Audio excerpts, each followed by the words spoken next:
this is a political coalition na offering candidates who we feel. It's been almost, I think, half a year. It's been a very long and hard decision for me. We confirm that the North Korean rocket launch has failed to complete its intended flight.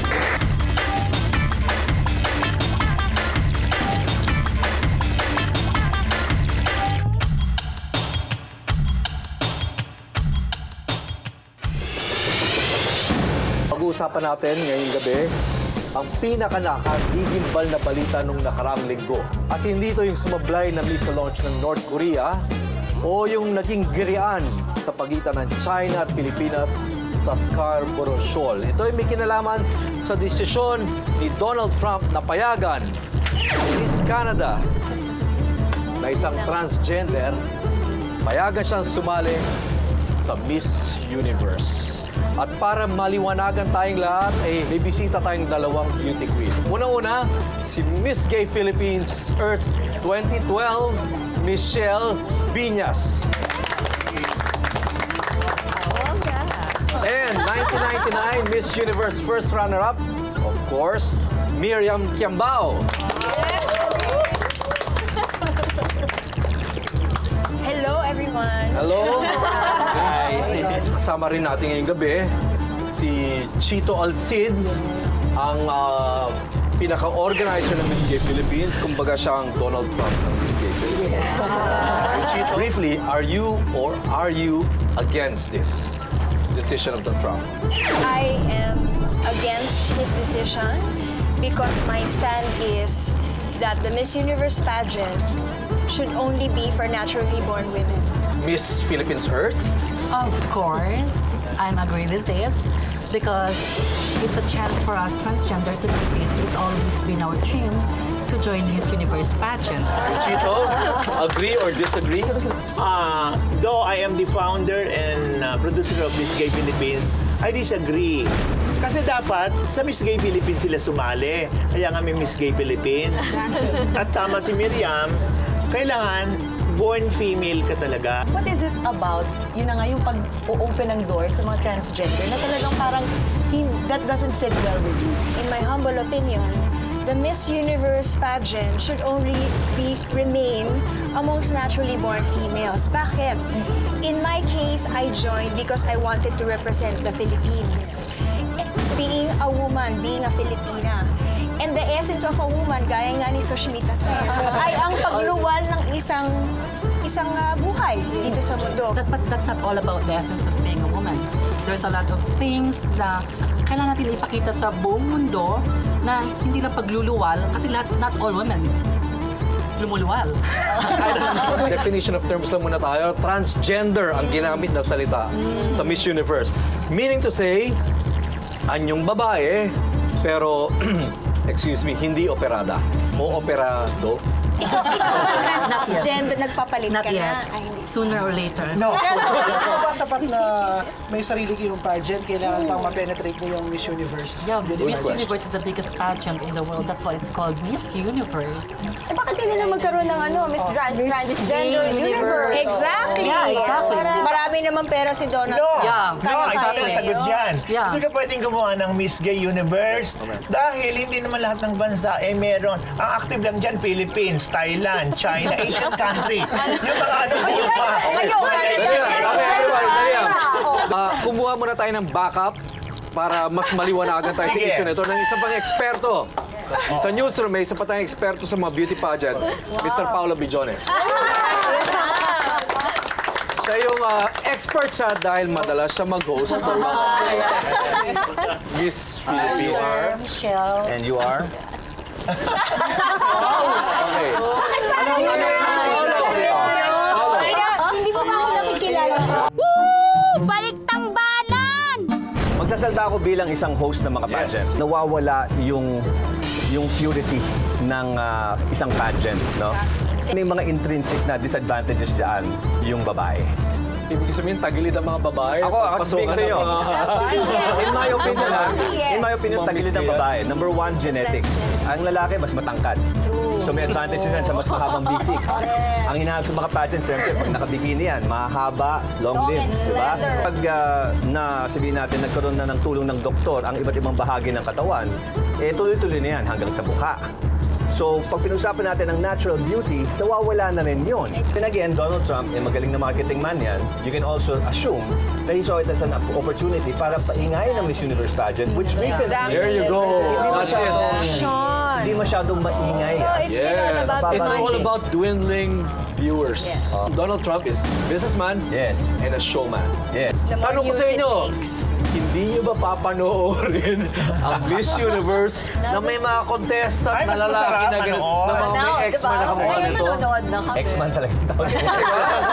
Pero may asawa. Pero ito, Kaya sinabi, pero she was open about it na. Di Oo, ba? pero nung una hindi niya rin sinabi na transgender. Doon sa Canada. So, meron na ring Sa deceit. Canada. Oo, doon. So, kumbaga kahit pa paano, nagkaroon na Meron na rin ring ng discrepancy, di ba? Right.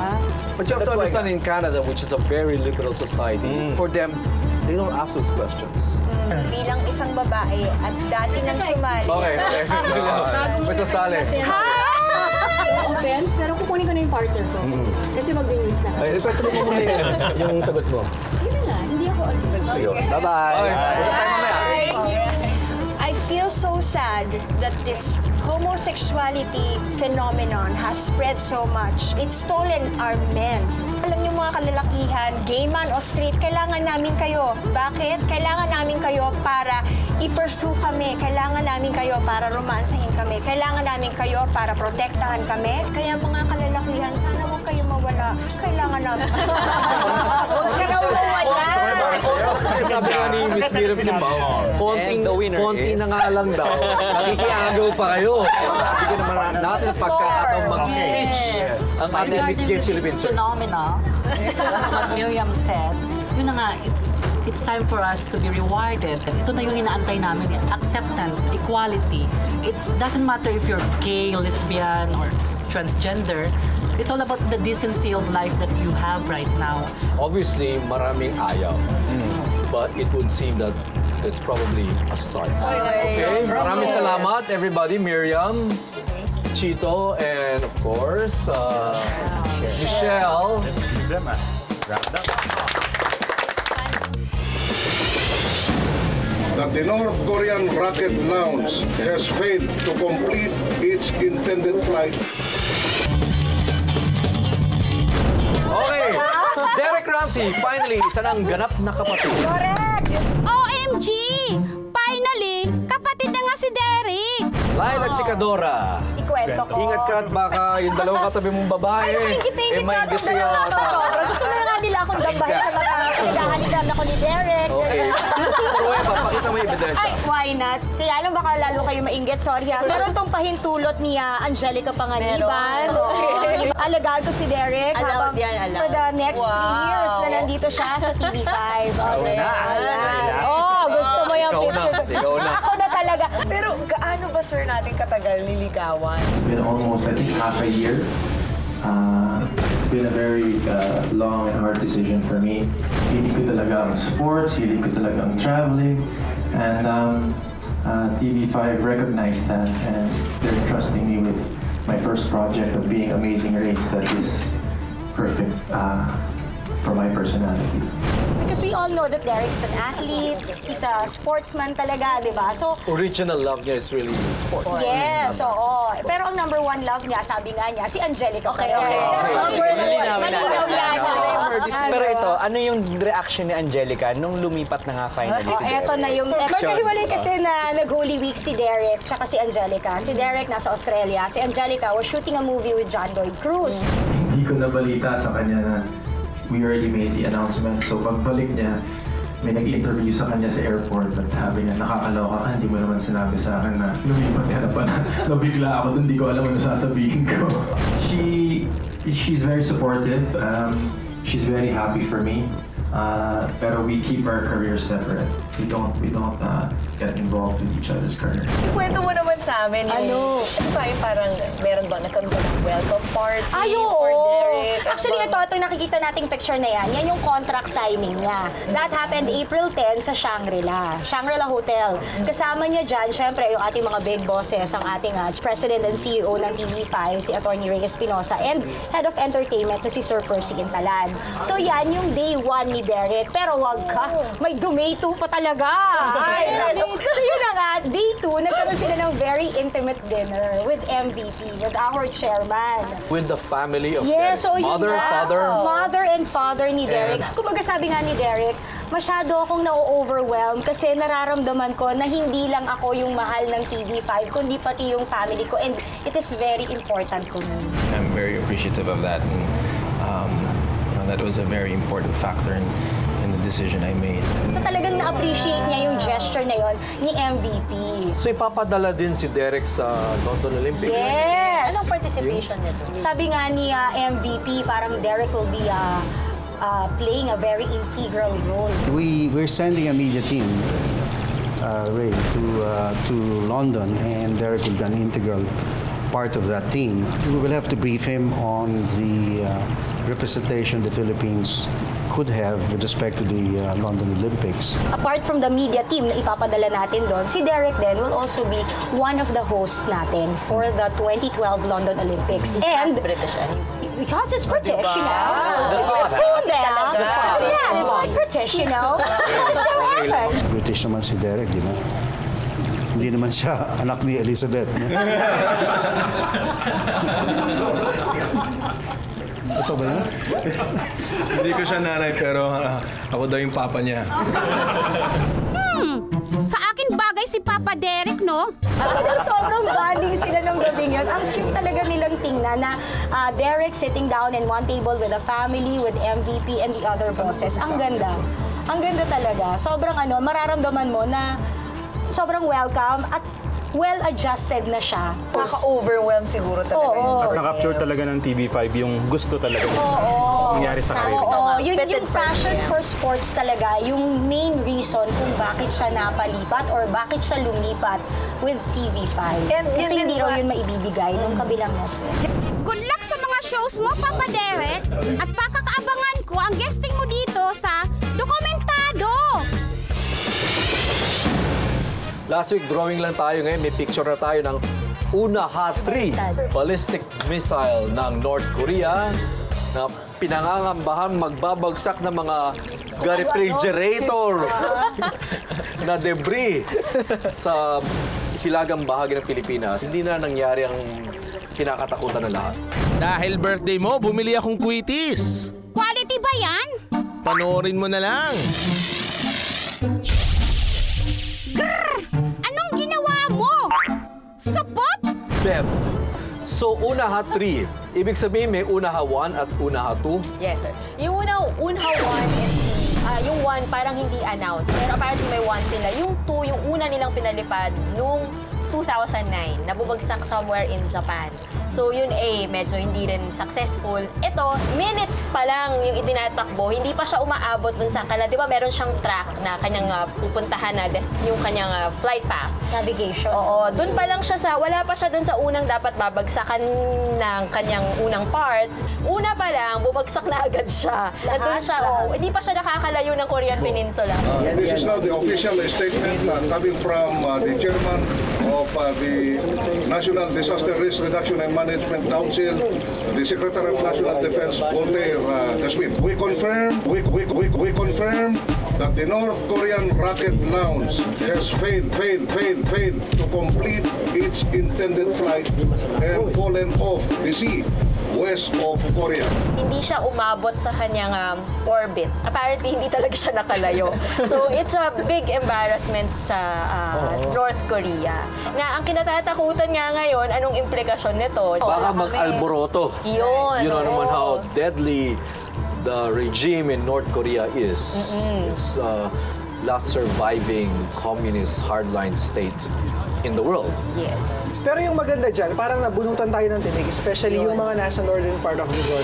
Kasi parang ilang weeks din tayo naghanda eh. Meron pa nga tayong mga no-fly zone, no-sail zone areas. Big relief para sa atin dito, di ba? Ang biro nga sa Twitter, yung Friday the 13th, malas sa North Korea, pero swerte sa atin kasi walang nangyari. So, mabuti na rin. Pero siguro ang maganda dito kasi, parang this time napaka-proactive ng Pilipinas. Kasi meron tayong mga ganitong classic preparation. Sabihin pa na tayo ay nag-overreact, mabuti na ito ay better prepared than sorry. Mabuti na rin yung handa, kaya siya kung may nangyari man at hindi tayo handa. Kung may nangyari, di ba, turuan na naman. So, mabuti na yung handa. Mabuti na rin yan. Pero ang malaki nga lang na kailangan pang paghahandaan ngayon yung North Korea kasi kung failure sila dito, medyo mukhang mag-i-invest na naman sila ng maraming para gumawa. And I don't think this will stop them from developing a new rocket in the future. Sana hindi na dumating sa point na yun dahil ang UN ata ay magme-medal na dahil nga merong mga international laws na nilabag dyan sa pagpapalipad ng missile na Ang problema, hindi naman sila nakikinig sa UN.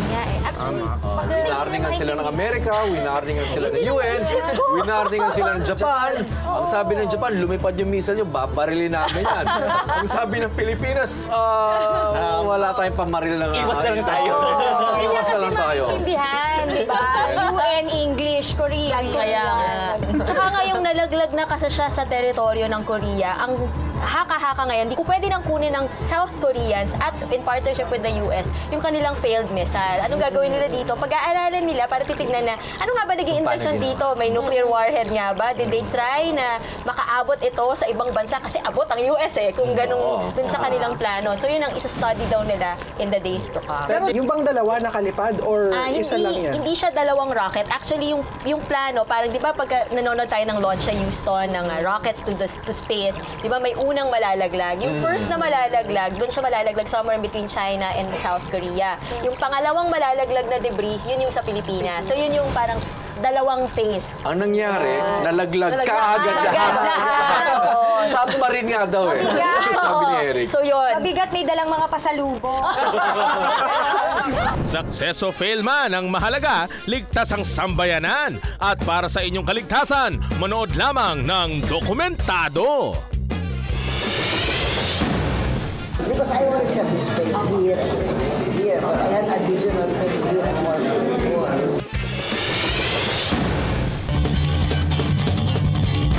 Kailan nga pala itong eleksyon? 2016. Pero sa politika at sa eleksyon nga, mabuti ng maaga. Mga At parang nagkatotoo nga yung sinabi nga natin dati dito sa Dokumentado na parang mas maagang mga kampanya ngayon si Vice President Jejo Marbinay. At noong Holy Week, nagsilabasan itong mga text message nito na parang in a way na nagkakampanya, sinusuportahan na si VP Binay. Pero as expected naman, lahat naman ng mga text message nito ay dininay ng kanyang kampo. Maraming napadala ng message na Jesus Joseph Mary, pati pangalan ko. Hindi man ako siguro ganung mag-isip. Aside dun sa 2016 presidential election, next year nga meron tayong senatorial elections. Etong mga partido na ito, yung PDP at yung pwersa ng masa ni President Joseph Estrada, parang dalawang big personalities sa politics natin nagsanib pwersa. May pangalan na yung grupo nila. Meron po. As in, una, United Nationalist Alliance. So this is a political coalition na offering candidates who we feel in the spirit of true democracy are qualified and very much willing to serve the people. At literal na unang-una dahil sila yung pinakaunang naglabas nga ng listahan at napaka-promising ng mga listahan dito. Kasama dyan yung mga sikat na apelido na sa politics at yung mga sikat na senador na rin na kilala natin like Loren Legarda, Gringo Honasan, dating Senador Kit Tatad at yung mga sikat na apelido nga like si Representative Vitos Magsaysay. At eto pa, yung pinaka-exciting dyan sa line-up nila, itong si Senator Nick Subiri at si Senator Coco Pimentel. Yung dalawang magkatunggali sa Mindanao, sasama sa isang partido. Pero sa una daw parang ayaw ni Senator Coco Pimentel na makasama itong si Nick Subiri. Mahirap yata na nasa platform ng PDP Laban na malinis na eleksyon and yet we will be sharing the stage with somebody, although not yet charged with electoral sabotage, was definitely the beneficiary of massive electoral fraud. Akala ko ba bati na sila? Bakit Bitter o Campo? Pero ang maganda sa kanila yung mixture na pagsama-sama niya yung mga personalities na akala mo hindi magsama-sama. Kahit isatabi na natin si Senator Coco at si Senator Migs, may pagsaysay na alam nating alyado kay President GMA, na alam nating kaaway ni VP Binay sa politika dahil once na siyang muntik nang ipatanggal sa posisyon bilang mayor ng Makati. Kaya parang strange bedfellows ulit, as always, in Philippine politics. Pero kay Loren Legarda, hindi na ako nagugulat. Kasi political butterfly naman talaga siya. Kung kani-kanino lang sumasama. Pero yun nga, isa sa mga naintriga sa pagbuo ng una is yung karamihan daw po sa mga nakaslate ay kaalyado ni CJMA. Pero ang sabi naman ni VP Binay, wala silang pinipili, lahat welcome. Basta nakikitaan na ng potential, pwedeng sumama. Yun nga, dahil nga doon sa mostly kaalyado ni CGMA, parang kina-question ngayon yung ni Binay, yung loyalty niya. Kanino ka ba kakampi ngayon?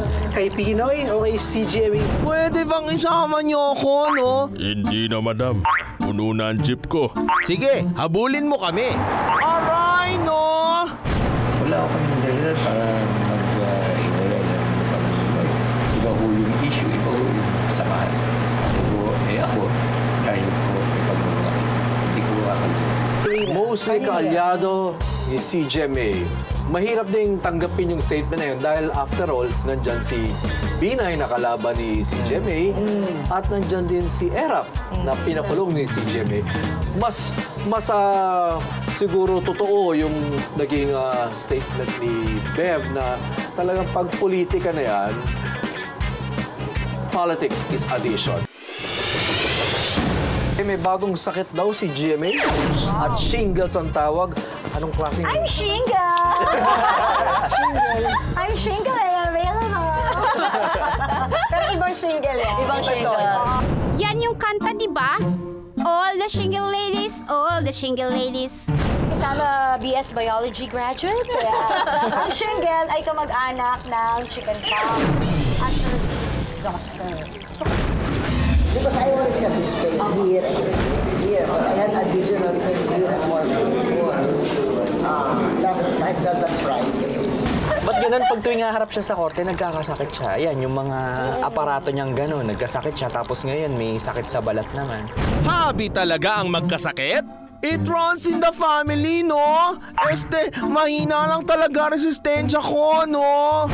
Actually, noong April 11 nga, arraignment niya sa kaso niyang graft and corruption sa Sandigan Bayan. Kasama din dito yung kanyang asawa na si Attorney Mike Arroyo and former COMELEC Chairman Benjamin Abalos. At kung mapapansin nyo nga, sabi ng Dr. Nick Glorias, kasama niyang pumunta sa Sandigan Bayan, hindi daw siya pinayagan na umattend for arraignment dahil nga sa kanyang bagong sakit. Pero nag-insist daw si CGMA para maka-attend at malinis daw yung pangalan niya once and for all. At kagaya nga ng inaasahan natin, lahat sila ay nag-plea ng not guilty sa kasong graft and corruption na may kinalaman nga sa NBN ZTE deal na may halagang 329 million pesos. At ito ang sabi naman ni Attorney Mike Arroyo, bakit daw siya kinasuhan sa Sandigan Bayan? Unang-una, isa daw siyang private citizen. At ang palusot ng lahat na wala silang kinalaman dito sa maanumalyang contract deal na ito. Hindi ko alam bakit tinutulutan nila yung harassment talaga ito sa... So dapat walang kaso? Wala. Lalo na ako, private citizen naman. Ano naman, si Abalos naman, may naka-scoop tayo dyan kay Abalos. Sinundan natin siya from Sandigan Bayan to his detention sa SPD. Sabi niya, he feels inside pain daw. It's aching. You know, I'm almost 4 months now in jail, and pakinggan mo ba yung information laban sa akin? Influencing the president. I do not know how I could have influenced the president. At sinabi din po ni FG na nung time daw na nung sinasabing pirmahan ng NBA, meron daw po siyang sakit. So wala siyang pinalaman. At si dating Pangulong Gloria Arroyo pumunta raw ron para magpa-photo op lang sa mga NBN officials, hindi para pumirma ng kontrata. Si GMA, nagpa-photo op lang, hindi naman siya pumirma. Hindi na even sign. Ito yung notorious sa picture niyang nakikipag-golf. Sa China, kasama ng mga official Derek ng Rams. NBNCTE. We have to remember na tong kaso na to, kaya yan available kasi hindi siya umabot sa plunder dahil hindi nagkaroon ng, hindi natuloy yung contract na ito. Hindi siya natuloy dahil nga naman kasi nailabas siya ni nung anak ni De Venecia that time. Paano naman natin nga ipapunish yung attempt na makapangloko at that time? Parang si GMA, nung araw na yan, very good mood. Kasi parang from that time na pumunta siya, Nahanginan siya eh. Bumaba siya ng coaster. Bumaba ng coaster hanggang sa pag-akit ng coaster. Kumakaway lang siya doon sa mga tao, sa media, at meron pang mga supporters sa labas ng Sandigan Bayan na allegedly binayaran daw para magpakita ng suporta sa kanya at 100 pesos per head. Kawawa naman si Jimmy, nakakulong na nga, tapos yung iilang lalabas para suportahan siya at kumaway sa kanya, pinaghihinalaan pang nabayaran. Mahirap paniwalaan, may kakarampot na iilang tao na makipagpakita ng kanilang simpatsya para kay Jimmy.